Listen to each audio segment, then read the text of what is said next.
টানা বৃষ্টি ও পাহাড়ি ঢলে বান্দরবানের সাঙ্গু ও মাতামুহুরী নদীর পানি বিপদসীমার ওপর দিয়ে বইছে। পানির তোড়ে জেলার নিম্নাঞ্চল প্লাবিত হয়ে তলিয়ে গেছে অসংখ্য ঘরবাড়ি ও ফসলি জমি।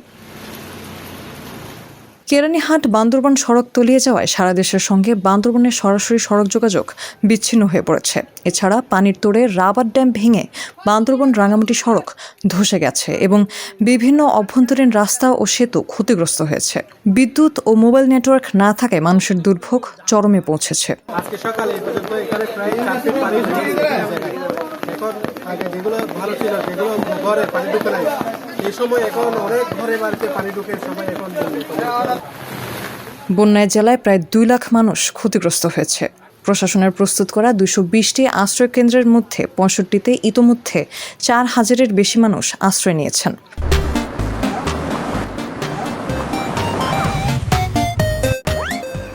পরিস্থিতি মোকাবেলায় জেলা প্রশাসন, সেনাবাহিনী, বিজিবি, পুলিশ ও আনসার বাহিনী একযোগে কাজ করছে এবং দুর্গত এলাকায় ত্রাণ ও খাবার বিতরণ করা হচ্ছে। এদিকে জেলা পরিষদ 400 টন চাল বরাদ্দ পেলেও তা মাঠে দৃশ্যমান না হওয়ার অভিযোগ এসেছে। অন্যদিকে জেলা প্রশাসক জানিয়েছে, যে কোনো পরিস্থিতি মোকাবেলায় প্রশাসন সম্পূর্ণ প্রস্তুত রয়েছে।